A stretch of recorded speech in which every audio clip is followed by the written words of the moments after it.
The Pfaff Creative Icon has 37 needle positions. Now, before I show you that, I'm going to just change the screen real quick from a white color to something a little bit easier to see.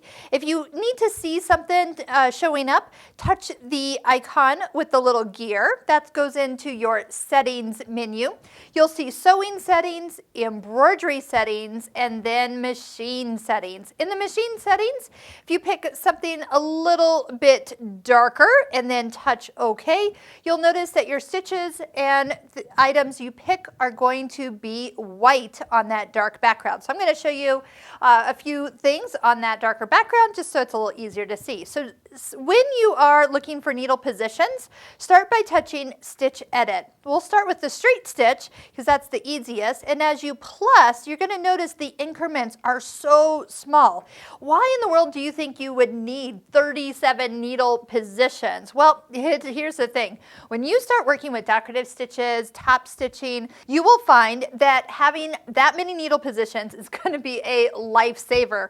And it's a privilege, actually. Most machines don't have that many needle positions, and then those are the people that wish they did have all the versatility that this machine has. So here's a couple things. Number one, when you're on a straight stitch, you're going to move it around. When you want to get back to the center, instead of minus, minus, minus all the way until the number turns back to white, if you go back up to your stitch menu and reselect that stitch, this one being number one, it will clear out anything you've done to that stitch. So it went back to the 0.0 needle position. So depending on which way you go, if you go to the left, you get minus numbers. If you go to the right, you get positive numbers. So whichever way you go.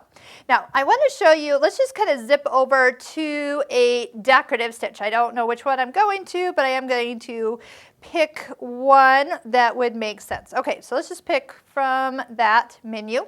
Now, right here, when we have the Stitch Edit menu up, you'll notice that this stitch comes up at a full 9 millimeters wide. So there's no room to move it side to side. But let me show you something else that comes up.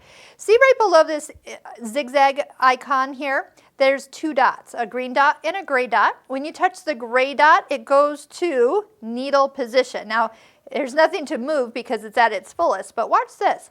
If we reduce this down to, say, a 6 millimeter wide decorative stitch, then touch the needle position option, watch the stitch on the screen. If I move it to the left, I'm shifting it like left justifying as far to the side of the foot as I would be able to go. If that stitch was narrower, I would be able to move it even further. So there's a time and place to be able to shift a decorative stitch within its foot area, but if it is at the 9 millimeter wide stitch width, you'd reduce it down so you would have that versatility. Not all stitches are that full. When you go into like a blanket stitch or something else, you will find that those stitches are a little bit narrower when you start off, and then moving needle positions makes a lot more sense. So like a blanket stitch here going left or right.